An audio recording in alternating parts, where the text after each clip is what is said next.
Hello বন্ধুরা, কেমন আছেন সবাই? আশা করি সবাই ভালো আছেন। আর নতুন আরেকটি রিঅ্যাকশন ভিডিওতে আপনাদের সবাইকে স্বাগত জানাচ্ছি। আমি এনাম। আর আপনারা দেখছেন আমার ইউটিউব চ্যানেল এনাম রিঅ্যাকশন। তো বন্ধুরা, নতুন আরেকটি ভিডিও নিয়ে আপনাদের সামনে চলে এসেছি। আর আজ আমরা যে ভিডিওটি দেখবো সেটি হচ্ছে রোমান্স পিডিয়া বাই মিথুন ইউটিউব চ্যানেলের একটি ভিডিও। আর সেই ভিডিওটি হচ্ছে ইরাকের সাবেক প্রেসিডেন্টের একটি যুদ্ধ নিয়ে এই ভিডিওটি তৈরি করা হয়েছে।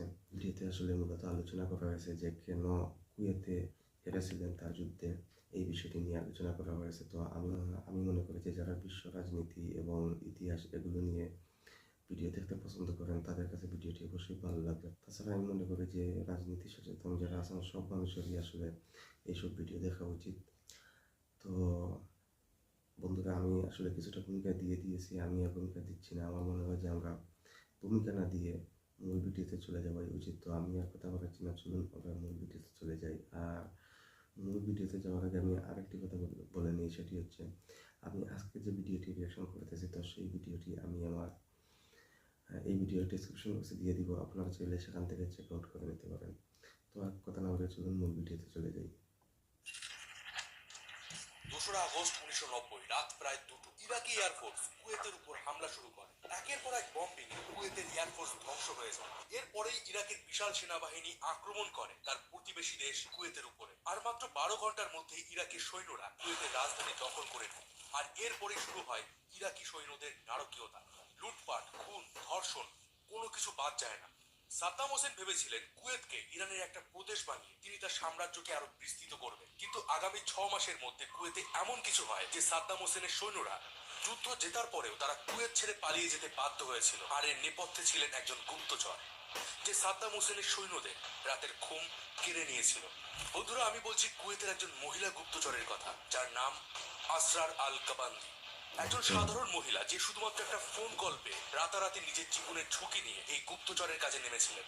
যিনি তার জীবনের শেষটা কাটাতে চেয়েছিলেন ভারতে এবং ঘুরতে চেয়েছিলেন পৃথিবীর বিভিন্ন দেশ, কিন্তু নিজের সেই সমস্ত স্বপ্নকে ত্যাগ করে সৌদি আরবের পথে মাঝরাতে তিনি কুয়েতে অস্ত্র সাপ্লাই করেছিলেন। যখন ইরাকি সৈন্যরা তাকে হন্যে হয়ে খুঁজছিলেন তখন তিনি ছদ্মবেশে অনায়াসে আই সিকিউরিটি জোনে ঢুকে যেতেন, চুরি করে আনতেন যুদ্ধের সব টপ সিক্রেট ডিটেলস। এমনকি ইরাকের সৈন্যরা যখন তার একটা চোখ উপড়ে নিয়েছিল তখনও তার মুখ দিয়ে একটাও নাম বের হয়। আর আজকের এই ভিডিওতে কুয়েতে সেই সাহসী নারীর কথা আপনাদেরকে জানাবো।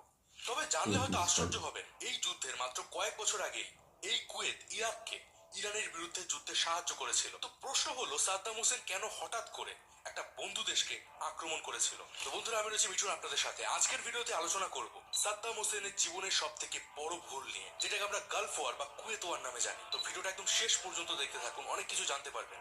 আর এই ভিডিওটা শেষে আপনাদের সবার জন্য একটা প্রশ্ন থাকবে, যার উত্তর এই ভিডিওর মধ্যেই দেওয়া আছে।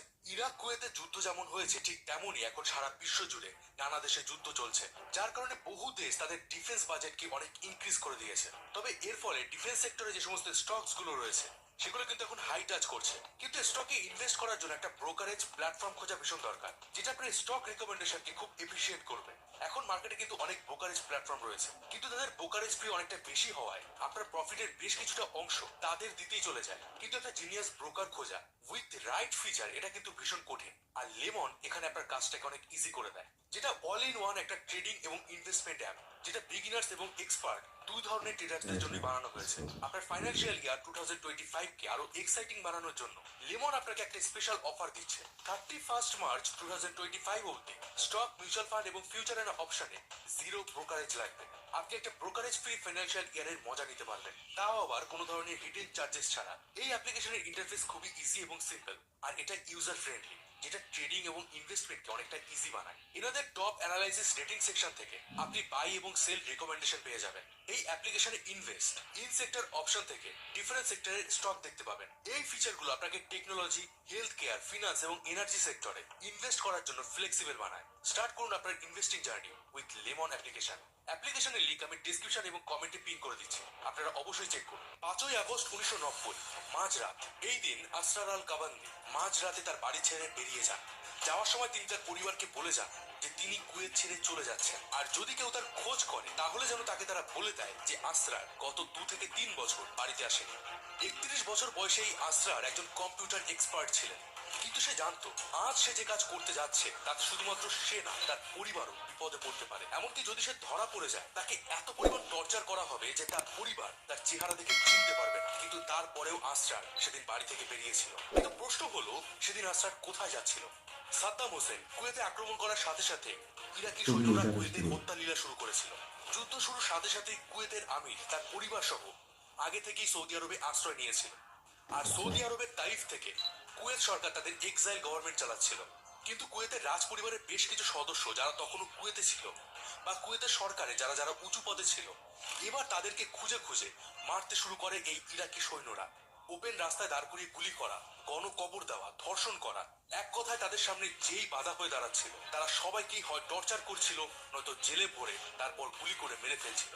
বাচ্চা থেকে বুড়ো মহিলা কেউই তাদের হাত থেকে বাদ যাচ্ছিল না। প্রত্যেকটা রাস্তায় চেক পোস্ট বসানো হয়েছিল, টেলিফোন লাইন ট্যাপ করা হচ্ছিল, এটা তো সামান্য খুবই সন্দেহ ভয়াবহ হলেও যুদ্ধ ছিল অ্যারেস্ট, এটি। রেডিও সার্ভিস বন্ধ করে দেওয়া। এক কথায় এই সময় কুয়েত একটা জেলে পরিণত হয়েছিল। তবে সাদ্দাম হোসেন যখন কুয়েতে আক্রমণ করেছিলেন তখন তিনি ভেবেছিলেন কুয়েতের সাধারণ জনগণ হয়তো তাকে লিডার হিসেবে মেনে নেবে। এমনকি সে যুদ্ধের আগে ইরাকের জনগণকে এটা বুঝিয়েছিল যে কুয়েতের জনগণ তাদের আমিরের শাসনে খুশি না, তাই তারা ইরাকের সাথে যুক্ত হতে চায়। এবার সাদ্দাম হোসেন এই যে কুয়েতের উপর হামলা করেছিল, এর কিন্তু বেশ কিছু কারণ আছে। প্লাস এই যুদ্ধ জেতার পরেও সে কিভাবে হেরে গিয়েছিল সেগুলো আমি ভিডিওতে আগে ডিসকাস করব। তো সাদ্দাম হোসেন অ্যাটাকের আগে এটা ভেবেছিল যে কুয়েতের জনগণ তাকে ওয়েলকাম করবে, কিন্তু বাস্তবে হয় উল্টোটা। কুয়েতের সাধারণ মানুষেরা গোপনে এই ইরাকি অত্যাচারের বিরুদ্ধে একজোট হতে শুরু করে, আর তারা একটা রেজিস্ট্যান্স তৈরি করে। এই বিদ্রোহীরা নিজেদের বাড়িতে প্রিন্ট করে লিফলেট ছড়াতে থাকে, সবার মনোবল বাড়াতে থাকে, এমনকি ইরাকি সৈন্যদের নানা ধরনের ফাঁদেও ফেলতে থাকে। এর সাথে এই বিদ্রোহীরা ইরাকের এক্সাইল গভর্নমেন্টের সাথে গোপনে কন্ট্যাক্ট রাখতো, আর এগুলো করতে গিয়ে যারা ধরা পড়ে যেত তাদেরকে সহ্য করতে হতো বিভৎস নরক যন্ত্রণা, শরীরের অঙ্গ প্রত্যঙ্গ কেটে ফেলা, নখ উপড়ে ফেলা, ইলেকট্রিক শক দেওয়া, এই ধরনের টর্চার করে তাদেরকে মেরে ফেলা হতো। তো এইরকম একটা সিচুয়েশনে আসরারের কাছে ফোন এসেছিল। সেদিন আসরার তার বাড়িতে তো বলেছিল যে সে কুয়েত ছেড়ে চলে যাচ্ছে, কিন্তু আদতে সে কুয়েত ছাড়েনি। বড় একটা ছদ্মনামে গোপন পরিচয় সে কুয়েতের এই রেজিস্ট্যান্সের সাথে যুক্ত হয়, কারণ তার কাছে হেল্প চাওয়া হয়েছিল কিছু কম্পিউটার এনক্রিপশনের জন্য। কারণ যে মেসেজগুলো কুয়েতি বিদ্রোহীরা তাদের গভর্নমেন্টকে পাঠাতো সেগুলো খুব সহজেই ইরাকের সৈন্যরা ধরে ফেলতো। এবার যদি সেই মেসেজগুলোকে এনক্রিপশন করা হয় তাহলে সেগুলো একটা কোডের মাধ্যমে সৌদি আরবে যাবে, আর সেখান থেকে আবার কোডের মাধ্যমে উত্তর আসবে, যেটা ইরাকিরা সহজে ধরতে পারবে না। আর আপনাদেরকে বলে দিই যে আসরা আমেরিকার কলোরাডো থেকে কম্পিউটার সায়েন্সে মাস্টার্স কমপ্লিট করেছিল, ফলে এই এনক্রিপশনের ব্যাপারে তার আইডিয়া ছিল। ফোন পেতেই আসরা দেখা করে কুয়েতের রয়্যাল ফ্যামিলির একজন সদস্য আলী সালিমের সাথে। সালিম এই সময় একটা বাড়িতে গা ঢাকা দিয়েছিল, আর তার কাছে একটা স্যাটেলাইট ফোন ছিল। আর এই ফোন দিয়েই আসরা শুরু করে তার প্রথম কাজ। আসরারের ফার্স্ট মিশন ছিল ইরাকি সৈন্যদের নজর এড়িয়ে কুয়েতে থাকা বাহরিন এম্বাসি থেকে একটা নামের লিস্ট আনা। এই লিস্টে কুয়েতের সব গুরুত্বপূর্ণ ব্যক্তিদের নাম ছিল, যাদেরকে খুঁজছিল ইরাকি সৈন্যরা। আর যদি কেউ ধরা পড়তো তাহলে তাদেরকে তারা মেরে ফেলছিল। এবার আসরারকে দায়িত্ব দেওয়া হয় এই ইম্পর্টেন্ট ব্যক্তিদের একটা ফেক ডকুমেন্টস বানিয়ে সবাইকে কুয়েতের বাইরে পাচার করা। গুপ্তচর হিসাবে আসরারের কোনো ট্রেনিং ছিল না, কিন্তু সেই মিশন কমপ্লিট করেছিল। চেক পোস্টে সে নিজের রূপের জাদুতে ইরাকি সৈন্যদেরকে ভুলিয়ে একে একে সবাইকে কুয়েত থেকে বাইরে নিয়ে যায়। এর পরের মিশনে সেই ইরাকের শহর বাসরা থেকে কুয়েতের বিদ্রোহীদের জন্য হাতিয়ার এবং টাকা নিয়ে আসে। আসরার এই সময় নিজের পরিচয় গোপন করে নতুন নাম রাখে সারা মুবারক। সে মরুভূমির পথে সৌদি আরবে যায়, সেখানে গিয়ে সে কুয়েতের সরকারের সাথে কথা বলে, প্ল্যানিং করে।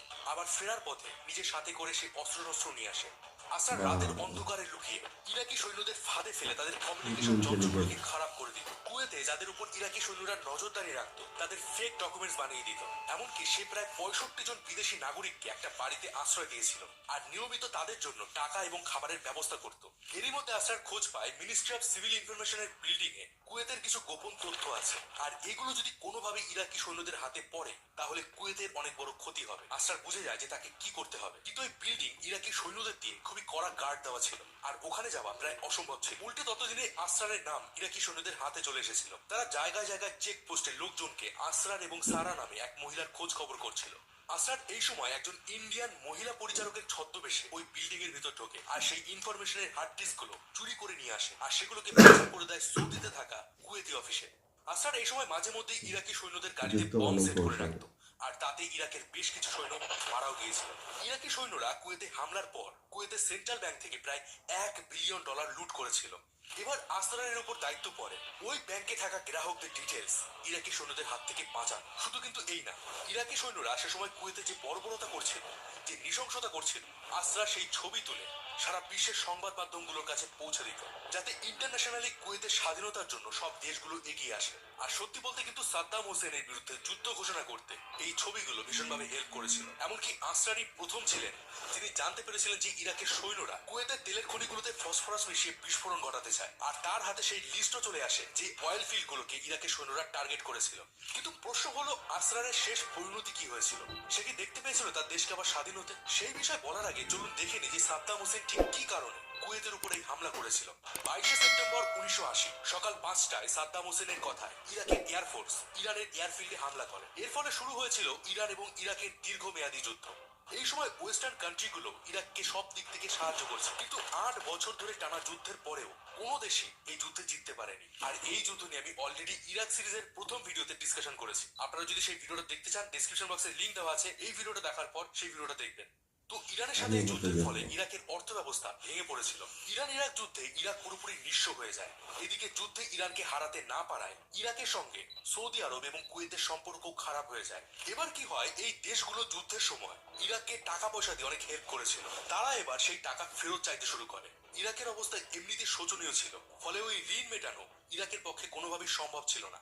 এদিকে ইরাকের ভেতরে অবস্থা আরো খারাপ হতে শুরু করে। গরিবী, বেকারত্ব প্রচুর পরিমাণে বেড়ে যায়। দেশের ভেতরে মার্শাল ল জারি করা হয়। সন্দেহের বশে যে কোনো নাগরিকের উপর অত্যাচার করা দিনের পর দিন বাড়তে থাকে। এমনকি Iraq Sarkar the observer news পেপারের একজন ব্রিটিশ জার্নালিস্ট ফরসাদ বেজাবটকে ইসরায়েলি গুপ্তচর সন্দেহে তাকে হত্যা করে। আর সাদ্দাম হোসেন তখন ইসরায়েলকে সরাসরি হুমকি দেয়, যদি তারা ইরাক থেকে তাদের সমস্ত গুপ্তচরকে সরিয়ে না নেয়, তাহলে সাদ্দাম হোসেন ইসরায়েলের উপর কেমিক্যাল ওয়েপেন দিয়ে অ্যাটাক করবে। আর এটা কিন্তু সাদ্দাম হোসেনের কাছে কোনো বড় ব্যাপার ছিল না, কারণ সে অলরেডি ইরানের সাথে যুদ্ধের সময় নিজের দেশেরই কুর্দিশ জনগণের উপর এই কেমিক্যাল ওয়েপেন দিয়ে অ্যাটাক করেছিল। তবে সাদ্দাম হোসেনের এই হুমকিতে আমেরিকা এবার নড়ে চড়ে বসে, কারণ ইসরায়েলের সঙ্গে আমেরিকার সম্পর্ক খুব ভালো ছিল। আর ইসরায়েল মিডল ইস্টে যতদিন শক্তিশালী থাকবে, আমেরিকাও ঠিক ততদিন মিডল ইস্টে নিজেদের কন্ট্রোল রাখতে পারবে। এবার যে আমেরিকা ইরানের সাথে যুদ্ধে ইরাককে সাহায্য করেছিল, সেই আমেরিকাই সাদ্দামের এই হুঁশিয়ারির পর ইরাকের সাথে দূরত্ব বাড়াতে শুরু করে।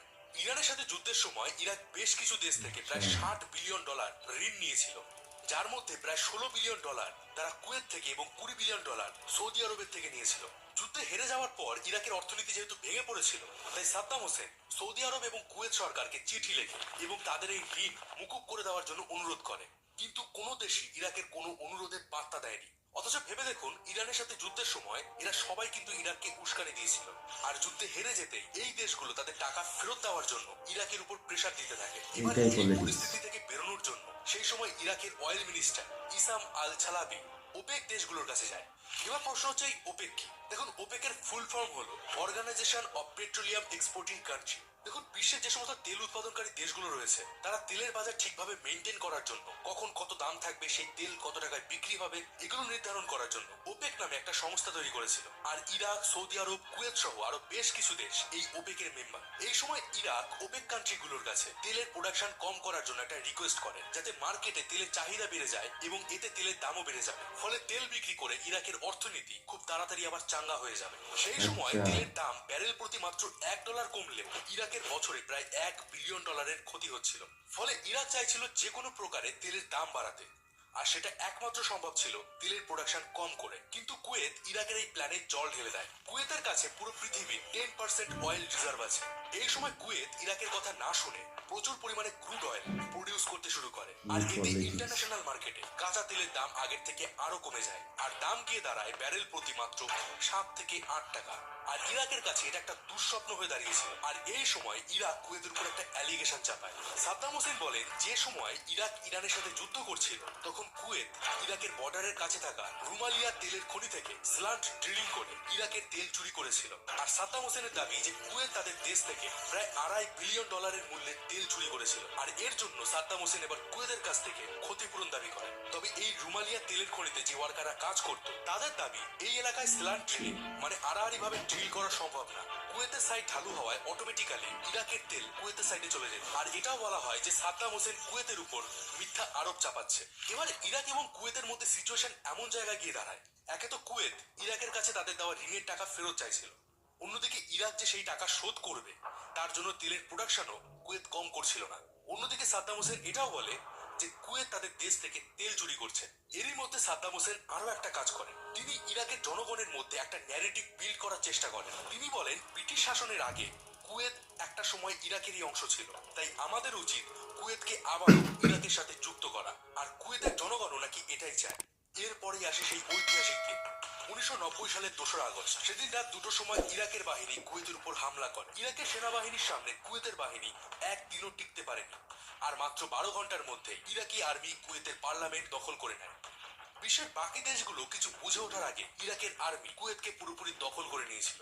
ইরাক খুব ভালো করে জানতো যে কুয়েতের সেনাবাহিনী তাদের সামনে টিকতে পারবে না, কারণ কুয়েতের সেনাবাহিনী খুবই দুর্বল ছিল। এমনকি যুদ্ধে কুয়েতের আমির জাবের আল আহমেদ আল জাবের সাভা তার পুরো পরিবার সহ সৌদি আরবে পালিয়ে যায়। কুয়েতে আমিরকে না পেয়ে ইরাকের বাহিনী তার ভাই শেখ ফাহেদ আল আহমেদ আল জাবের আল সাবাকে কুয়েতের দাসমান প্রাসাদের সবার সামনে প্রকাশ্যে ফাঁসি দেয়। এগুলো ছাড়াও ইরাকের সৈন্যরা বাকি কি কি অত্যাচার করেছিল সেগুলো আমি ভিডিওতে আগেই বলেছিলাম। কুয়েত দখল করে সাদ্দাম হোসেন তার কাকাতো ভাই আলী হাসান আল মাজিদকে কুয়েতের নতুন রাষ্ট্রপতি নিয়োগ করেন। এবার আপনারা একটা কথা শুনবেন যে আমেরিকাকে কেউ কখনো বিশ্বাস করতে চায় না, আর তার কারণ হলো তাদের ডাবল স্ট্যান্ডার্ড, মানে মুখে এক কাজে আরেক। আর এখানেও আমেরিকা ঠিক সেই কাজ করেছিল। সাদ্দাম হোসেন যুদ্ধের আগে আমেরিকান অ্যাম্বাসেডর এপ্রিল গ্লাসপাইয়ের সাথে একটা মিটিং করেছিলেন। সেখানে সাদ্দাম ইরাক কুয়েতের এই টেনশন নিয়ে আলোচনা করেছিলেন। তখন আমেরিকান অ্যাম্বাসেডর এটা জানায় যে দেখুন, দুটো আরবীয় দেশ নিজেদের মধ্যে যুদ্ধ করছে, এখানে আমাদের কিছু করার নেই। এমনকি এপ্রিল গ্লাসপাই এটাও বলে যে আমেরিকা ভবিষ্যতে ইরানের উপর কোনো স্যাংশন চাপানোর কথা ভাবছে না, আর এটাকে সাদ্দাম হোসেন আমেরিকার তরফ থেকে একটা গ্রিন সিগন্যাল ভেবেছিলেন। আর যুদ্ধের মাত্র ঠিক একদিন পরেই, মানে 3রা আগস্ট, আমেরিকা, ব্রিটেন সহ আরো বেশ কিছু দেশ ইউনাইটেড নেশনের সিকিউরিটি কাউন্সিলে রেজুলেশন 660 পাশ করে, যেখানে তারা সাদ্দাম হোসেনকে এই অ্যাটাক বন্ধ করার জন্য ওয়ার্নিং দেয়। আশা করি বুঝতে পারছেন যে আমেরিকার ডবল স্ট্যান্ডার্ডটা এখানে কিরকম লেভেলের ছিল। এবং আমার পার্সোনালি মনে হয় যে আমেরিকা চাইছিল যে সাদ্দাম হোসেন কুয়েতের উপর হামলা করুক। আর এটা আমি কেন বলছি সেটা আপনি ভিডিওতে পরের ঘটনাগুলো জানলে আরো ভালোভাবে বুঝতে পারবেন। তো ইরাক এই সময় কারোর কথায় কান দেয়নি, আর কারণটা ছিল তেল। আমি আগেই বলেছিলাম যে কুয়েতে পুরো বিশ্বের প্রায় 10% তেল আছে, যার উপর সাদ্দাম হোসেন নিজের কন্ট্রোল রাখতে চেয়েছিল। শুধুমাত্র তাই না, কুয়েতের পর সাদ্দাম হোসেনের নেক্সট টার্গেট ছিল সৌদি আরব। তিনি সৌদি আরবকেও ইরাকের দখলে আনতে চেয়েছিলেন। আর যদি এটা হতো তাহলে সাদ্দাম হোসেন পৃথিবীর 1/4 অয়েল রিজার্ভের মালিক হয়ে যেত। আর এটা ইউএস এবং ইউকে প্রথম থেকেই বুঝতে পেরেছিল। তাই তারা সাদ্দামকে আটকাতে একটা সিক্রেট অপারেশন শুরু করে। কুয়েতে ইরাকি অ্যাটাকের 4 দিন পর আমেরিকার একটা টিম সৌদি আরবের রাজা ফাহাদের সাথে দেখা করে। তারা ফাহাদকে বোঝানোর চেষ্টা করে যে যদি ইরাক সৌদি আরবের উপর হামলা করে তাহলে সৌদি আর্মি তাদেরকে হারাতে পারবে না। আর সৌদির রাজা ফাহাদ নিজেও এই বিষয়টা নিয়ে চিন্তায় ছিলেন, কেননা এখানে একটা কথা আমার মানে বলতেই হচ্ছে। এখন ভিডিও 24 মিনিট 39 সেকেন্ডে, ভিডিও 16 মিনিট 27 সেকেন্ড পর্যন্ত দেখে ফেলেছি।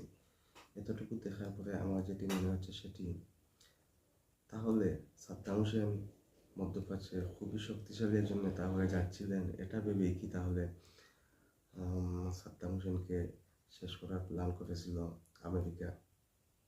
ভিডিও শেষে এটা নিয়ে একটু আলোচনা করব।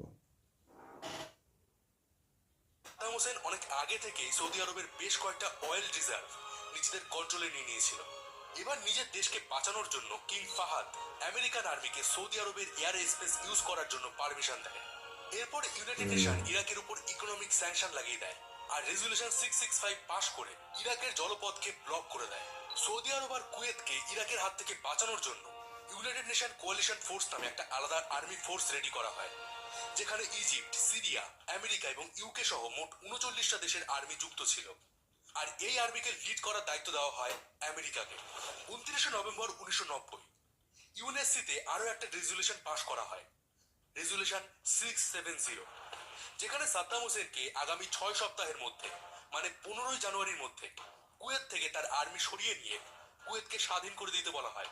কিন্তু সাদ্দাম হোসেন ইউএন এর কোনো ওয়ার্নিং এ কোনো পাত্তাই দেয়নি। তার মনে হয়েছিল যে ইরাকের আর্মির সামনে অন্য কোনো আর্মি টিকতেই পারবে না। আর আপনাদেরকে বলে দেয় যে কুয়েতে সেই সময় ইরাকের প্রায় 5 লক্ষ সৈনিক মজুদ ছিল। অন্যদিকে সাদ্দাম হোসেনকে কুয়েত ছাড়ার যে ডেডলাইন দেওয়া হয়েছিল তার ঠিক 1 সপ্তাহ আগে সৌদি আরবে প্রায় 7 লক্ষেরও বেশি কোয়ালিশন ফোর্সের সেনা জমা হয়। তবে কোয়ালিশন ফোর্স ইরাকে অ্যাটাক করার আগে সব দেশগুলো মিলে ইরাককে একটা শেষ সুযোগ দিতে চেয়েছিল। তারা আমেরিকার ফরেন মিনিস্টার জেমস বেকার এবং ইরাকের ফরেন মিনিস্টার তাহারিক আজিজের সাথে একটা মিটিং করে। এই মিটিংটা প্রায় 8 ঘন্টা ধরে চলেছিল। আর 8 ঘন্টার কনভারসেশনে আমেরিকা ইরাককে কুয়েত থেকে সরে যেতে বলে, কিন্তু ইরাক আমেরিকার কথা মানতে রাজি ছিল না। আর এরপরেই আমেরিকা সরাসরি ইরাকের সাথে যুদ্ধ ঘোষণা করে। আর তারা ইরাক সরকারকে স্পষ্ট করে বলে দেয়, যদি ইরাকের সৈন্যরা এই কোয়ালিশন ফোর্সের উপর কোনো ধরনের কেমিক্যাল ওয়েপেন দিয়ে অ্যাটাক করে, তাহলে তার জবাব আমেরিকা নিউক্লিয়ার বোমা দিয়ে দেবে। আর এরপরে শুরু হয় অপারেশন ডেজার্ট স্ট্রোম।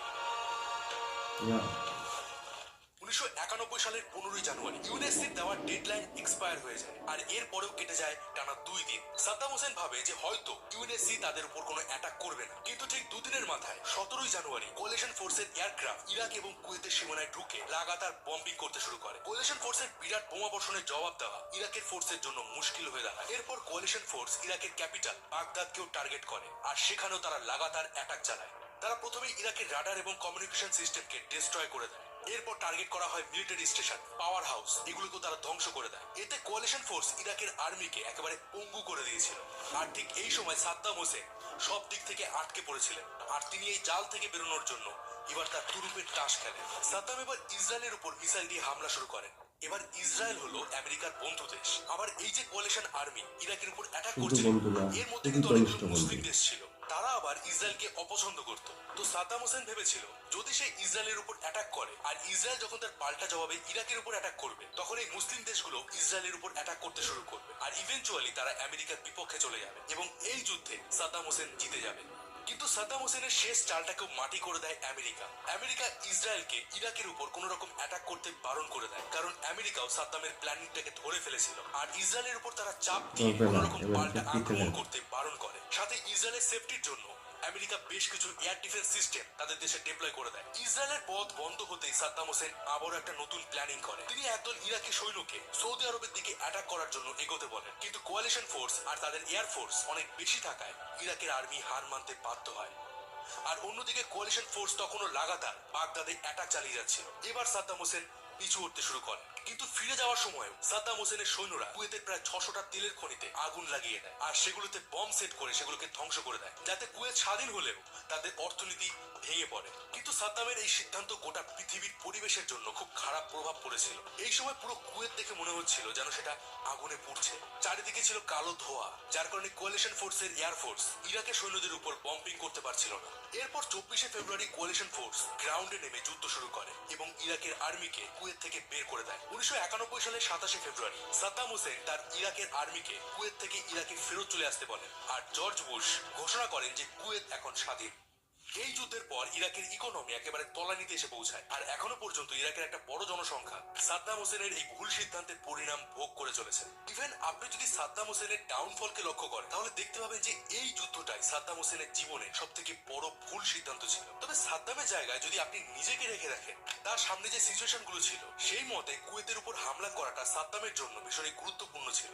কিন্তু সাদ্দাম হোসেন একটা ভুল করেছিলেন। তিনি ইন্টারন্যাশনালি কোনো সাপোর্ট জোগাড় করতে পারেননি বা কোনো শক্তিশালী দেশকে তার পক্ষে আনতে পারেননি। আর দ্বিতীয় কারণ ছিল তার অহংকার। সাদ্দাম হোসেন নিজেকে এই সময় ভীষণই শক্তিশালী একজন লিডার ভাবতেন, কিন্তু বাস্তবটা টোটালি ডিফারেন্ট ছিল। তো এই সময় ইউএনএসসি চাইলেই সাদ্দাম হোসেনকে অ্যারেস্ট করতে পারত, কিন্তু তারা সেটা করেনি। তাই সাদ্দাম হোসেন আরো বেশ কয়েক বছর ধরে ইরাকে রাজত্ব চালিয়েছিলেন। এই যুদ্ধের প্রভাব সমস্ত উপকূলীয় দেশগুলোতে পড়েছিল, আর তার সাথে ভারতেও কিন্তু এই যুদ্ধের প্রভাব পড়েছিল। যখন এই যুদ্ধ চলছিল, তখন ভারতের প্রায় 1,70,000 শ্রমিক কুয়েতের তেলের খনিতে কাজ করত। এই সময় ভারত সরকার এয়ার ইন্ডিয়া ফ্লাইটে সাহায্য নিয়ে অপারেশন এয়ার লিফট লঞ্চ করে, যাতে তারা সমস্ত ভারতীয় নাগরিককে কুয়েত থেকে এয়ার লিফট করে দেশে ফেরত এনেছিল। আর আপনাদেরকে বলে দিই যে ভারতের সাথে সাদ্দাম হোসেনের সম্পর্ক খুবই ভালো ছিল, যার কারণে সাদ্দাম হোসেন ভারতের জনগণকে কুয়েত থেকে নিয়ে আসার জন্য পারমিশন দিয়েছিলেন। এটা নিয়ে একটা বলিউডের মুভিও আপনি দেখতে পাবেন, অক্ষয় কুমারের এয়ার লিফট মুভি। ওই সময় তো আমাদের বাংলাদেশেরও অনেক শ্রমিক সেখানে ছিল এবং তখন এরশাদ সরকার ক্ষমতায় ছিলেন। তো আমাদের বাংলাদেশে এমনকি আমার মানে প্রতিবেশী কয়েকজন আছেন, তারা ওই সময় কুয়েতে ছিলেন। পরে তারা মানে এয়ারলিফটের মাধ্যমে বাংলাদেশে চলে এসেছিলেন। কুয়েত যুদ্ধের একদিন অথবা 2 দিন এরকম সময়ের মধ্যে খুবই দ্রুত মানে তাদেরকে নিয়ে আসা হয়েছিল এবং তার প্রায় 5 থেকে 6 বছর পরে তারা কিছু একটা মোটামুটি ভালো একটা অ্যামাউন্টের টাকাও পেয়েছিলেন সরকারের পক্ষ থেকে। তো তখন আমরা ছোট ছিলাম, আমরা আসলে তখন শুনেছিলাম যিনি টাকা পেয়েছিলেন তিনিও কিন্তু আমাদের সাথে এটা মানে শেয়ার করেছিলেন। তো ভিডিও মোটামুটি শেষ পর্যায়ে চলে এসেছি, আর সামান্য একটু আছে, তো আমরা শেষ পর্যন্ত দেখে নিই। আর এখানে অক্ষয় কুমার একটা ছবির কথা বলা হয়েছে, তো এই ছবিটি অবশ্যই দেখবো, এটা খুব ইন্টারেস্টিং একটি ছবি হবে। কিন্তু যার কথা জানার জন্য আপনারা এতক্ষণ ধরে ওয়েট করে আছেন, আসরার আল কাবান্দি, তার শেষ পরিণতি কি হয়েছিল? 1990 সালের আগস্ট আচ্ছা। থেকে নভেম্বর মাস পর্যন্ত আসরার গোপনে ইরাকের অনেক ক্ষতি করেছিলেন। কিন্তু 4 নভেম্বর আসরার যখন একটা গাড়িতে করে 4 লক্ষ ইরাকি দিনার নিয়ে কোথাও যাচ্ছিলেন, তখন ইরাকি সৈন্যরা তাকে একটা চেক পয়েন্টের কাছে ধরে ফেলে। আর এরপর টানা 70 দিন ধরে তার উপর নারকীয় অত্যাচার হয়। আসরারের বাবা মোহাম্মদ কাবান্দিকেও তারা অ্যারেস্ট করে, আর তার সামনেই তারা তার মেয়েকে অত্যাচার করছিল। আসরারকে এই সময় একটা ঘরে একটা চেয়ারে দিনের পর দিন বসিয়ে রাখা হতো, তাকে টয়লেট পর্যন্ত যেতে দেওয়া হতো না। আসরারের নখ উপড়ে নেওয়া হয়, গালের সাইডে গভীরভাবে কেটে দেওয়া হয়, তার একটা চোখ উপড়ে নেওয়া হয়, ইলেকট্রিক শক, ধর্ষণ করা। এই টানা 70 দিন ধরে আসরার নরক যন্ত্রণা ভোগ করছিল। কিন্তু জানলে হয়তো আশ্চর্য হবেন, এত কিছুর পরেও আসরারের মুখ দিয়ে একটাও নাম বের হয়নি। 14 জানুয়ারি 1991 সকাল 9টা, আসরারের বাড়ির সামনে ইরাকি সৈন্যরা একটা বস্তা ফেলে দিয়ে চলে যায়। আসরারের পরিবার জানতো যে ওই বস্তার ভিতরে ঠিক কি আছে। তারা কাপা কাপা হাতে যখন সেই বস্তাটা খোলে, তখন তাদের সামনে ছিল তাদের প্রিয় মেয়ের মৃতদেহ, যার মাথা ইরাকি সৈন্যরা থেতলে দিয়েছিল। আসরারের পেটে দুটো গুলির চিহ্ন ছিল, আর মাথায় একটা গুলির চিহ্ন ছিল। এক অদম্য সাহসী নারী, যার বীরত্ব হাজার হাজার বীর পুরুষকেও হার মানায়। আসরারের নামে আজ কুয়েতে একটা স্কুল রয়েছে, তার নামে কুয়েতে বেশ কিছু স্কলারশিপ চলে, এবং কুয়েতের মেয়েদের কাছে আসরার আজ একজন ইন্সপিরেশন। তবে যখন এই গালফ ওয়ারের কথা সামনে আসে, তখনই আমাদের সামনে কুয়েতে সেই ভয়াবহ ইতিহাস ভেসে ওঠে, যেখানে মাইলের পর মাইল কুয়েতের তেলের খনি দাউ দাউ করে জ্বলছিল। এতে যে শুধুমাত্র তেল নষ্ট হয়েছিল তা কিন্তু নয়, এর খুব খারাপ প্রভাব প্রকৃতিতে পড়েছিল। বহু মানুষ এই দূষণের কারণে অসুস্থ হয়ে পড়েছিলেন, এবং শেষমেশ ক্যান্সার এবং বেশ কিছু হৃদরোগে আক্রান্ত হয়ে তারা মারা যান। যুদ্ধে কোটি কোটি টাকার রিসোর্সেস নষ্ট হয়, বহু মানুষ সরাসরি ক্ষতিগ্রস্ত হন, হাজার হাজার মানুষের মৃত্যু হয়। আর তার বদলে কি পাওয়া গিয়েছিল জানেন? কিছুই না। তবে হ্যাঁ, এই যুদ্ধ ভবিষ্যতে আরো একটা যুদ্ধের রাস্তা খুলে দিয়েছিল, আর এখান থেকেই লেখা হয়েছিল সাদ্দাম হোসেনের জীবনের শেষ অধ্যায়, যেটা নিয়ে আমি ইরাক সিরিজের থার্ড পার্টে ডিসকাস করব। তো আমেরিকান সৈন্যরা কিভাবে সাদ্দাম হোসেনকে খুঁজে বের করেছিল, তারা কিভাবে মিথ্যা প্ররোচনায় ইরাকের উপর হামলা করেছিল, সেই বিষয়ে জানতে চাইলে কমেন্ট করে অবশ্যই জানান। আর আজকের আপনাদের জন্য একটা প্রশ্ন রইল, সাদ্দাম হোসেন কুয়েতে যে জেতার পরেও হেরে গিয়েছিলেন, এর কারণ কি ছিল? আপনার মতামত কমেন্ট বক্সে অবশ্যই জানান। যার উত্তর আমার কাছে বেশ ভালো মনে হবে, তার উত্তর আমি হার্ট দিয়ে দেবো। আর আসরারের এই কাহিনী আপনার কাছে কেমন লাগলো? আপনি যদি এরকম স্পাই ভিডিও আরো দেখতে চান, কমেন্ট করে সেটাও জানান। তো দেখা হবে পরের ভিডিওতে, ততদিন ভালো থাকবেন, সুস্থ থাকবেন। আর আমি ছিলাম মিঠুন, আপনাদের সাথে। তো যাই হোক বন্ধুরা, আমরা আসলে খুবই ইন্টারেস্টিং একটি ভিডিও আমরা দেখলাম, আর এই ভিডিও থেকে আমরা জানতে পারলাম যে খুবই বিতর্কিত এবং আলোচিত একটি যুদ্ধ সাদ্দাম হোসেনের। তো সেই যুদ্ধ সম্পর্কে আমরা কিছুটা জানতে পারলাম, যদিও এটা আসলে খুবই বিতর্কিত একটি বিষয়, আর এই বিষয় নিয়ে আসলে আমার জ্ঞান খুবই কম। আমি আসলে কি আলোচনা করবো, তো যেহেতু রিয়েকশন ভিডিও কিছুটা রিয়েকশন করার চেষ্টা করেছি। আর এখান থেকে আসলে একটি জিনিস জানতে পারলাম যে, তো নতুন একটি জিনিস যেটি জানতে পারলাম সেটি হচ্ছে যে আসকার নামে একজন মহিলার এখানে বীরত্বগাথা কিছু কথা এখানে তুলে ধরা হয়েছে, যে আসকার কিভাবে গোয়েন্দাগিরি করে সাদ্দাম হোসেনের পরাজয়ের একটা কারণ হয়ে দাঁড়িয়েছিলেন। তো এটা সম্পর্কে জানতে পারলাম, আসলে আমার জানা ছিল না। তো অবশ্যই সেই আসকারকে অবশ্যই সেলুট, তিনি তার দেশের জন্য তিনি এত কষ্ট করেছেন, এত অত্যাচার সহ্য করেছেন, সব কিছু মিলিয়ে। তো আসবার সম্পর্কে এখান থেকে জানতে পারলাম। আর টোটাল এই যুদ্ধ অনেক আগে যুদ্ধ হয়েছিল।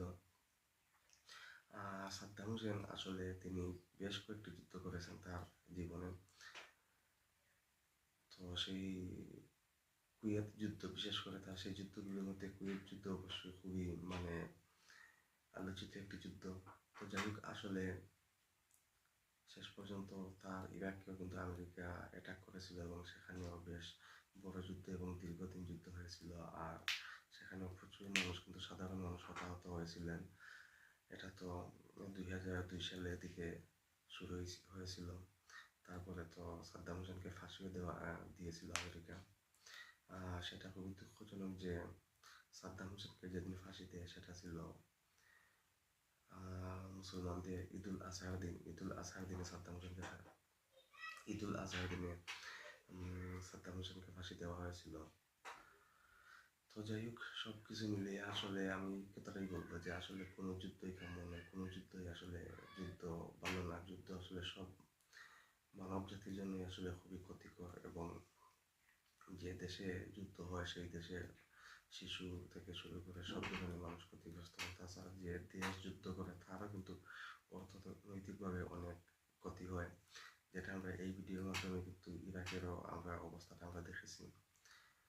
আমি যে সময় এই ভিডিওটি করতেছি সেই সময় কিন্তু আমাদের এই পৃথিবীতে রাশিয়া এবং ইউক্রেনের মধ্যে যুদ্ধ চলতেছে। এই যুদ্ধ সারা পৃথিবীতে কিন্তু অনেক সমস্যার তৈরি করেছে, কিন্তু প্রায় 2 বছর হয়ে গিয়েছে, এখনো কিন্তু এই যুদ্ধ শেষ হয় নাই। তো এই যুদ্ধের প্রভাব কিন্তু আমরাও এখন অনুভব করতেছি। তো আসলে আমি আশা করবো যে আমাদের এই পৃথিবী মানুষের বসবাসের উপযোগী একটি পৃথিবী হবে, আর এখানে আসলে যুদ্ধ বিগ্রহ এগুলো হবে না। তো আজকের এই ভিডিওটি এখন পর্যন্তই, দেখা হবে নেক্সট রিয়েকশন ভিডিওতে। সেই পর্যন্ত সবাই ভালো থাকুন, সুস্থ থাকুন, আল্লাহ হাফিজ।